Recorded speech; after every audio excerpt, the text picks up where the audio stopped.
So think back to a moment when you were hanging out with your friends, maybe you just finished eating, you watched a movie, or maybe you're just sitting on the couch and you're trying to figure out what you want to do next. I bet in this situation, at least once you've said, there's nothing to do in Folsom.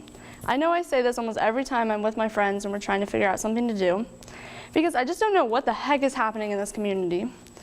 So I'm Adalyn McBee and I'm an intern at the Folsom Telegraph, and so throughout this experience, I've learned new aspects about our small town and our small community that I never even realized before. And then my mind was open to all the dedicated people, the businesses, the events, and all of these things that are held that I used to overlook.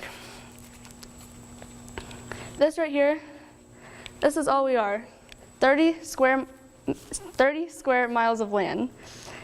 But running this land takes the support of so many different organizations and so many different employees, and then to make this all run and make everything come together.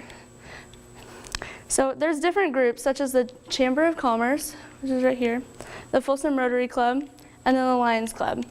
These are all groups that members of the community can join to kind of help develop better things that we think are issues now. So throughout my experience as a reporter, I was able to meet many people from these different organizations and interview them. And then I've also met City of Folsom employees, and then a bunch of different other people that I've written articles about. So one person that stuck out to me was Everett Palmer. He's the manager of the City of Folsom. And so he's worked in the City of Folsom since 1996 as an employee, and he's going to be retiring next month. So obviously the Telegraph had to write a feature story on him, showing all of the different things that he's done throughout his time working as the City of Folsom manager.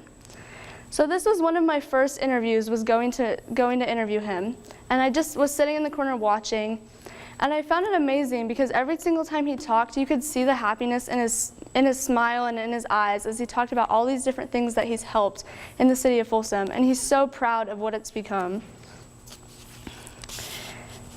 This was one of my first experiences, and I was shocked that how excited he was to be interviewed, because everyone is always super anxious when you tell them, oh, I'm going to ask you some questions, and you just have to answer them. And then I saw the same trend continue as I started interviewing other people.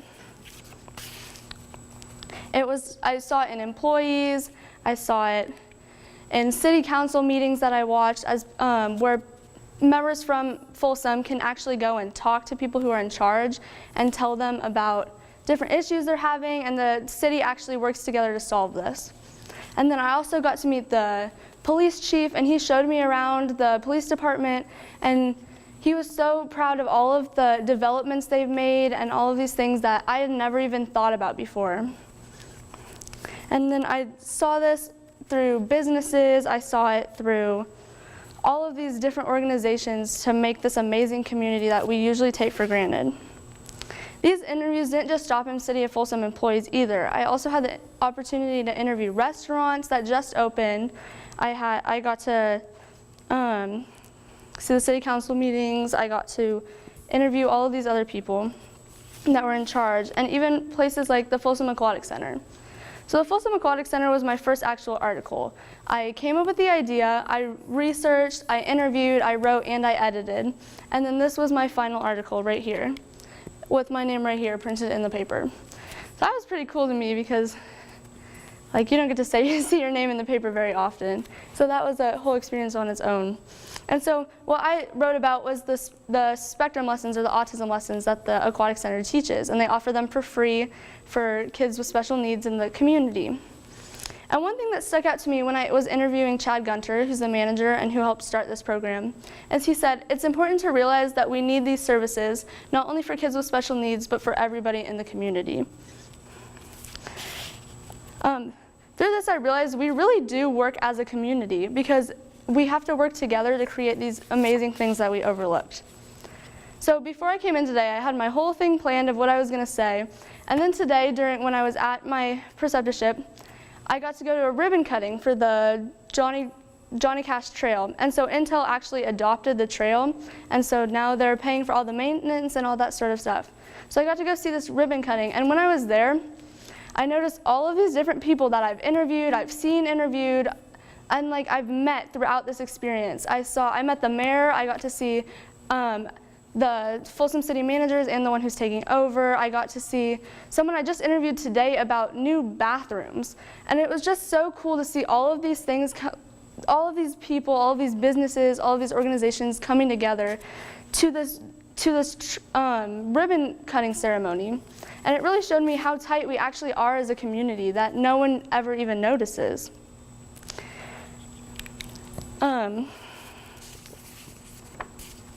So in conclusion, I hope you all think about the community and all these little things that we're overlooking that you might not have otherwise noticed, and you can appreciate the true beauty of our town.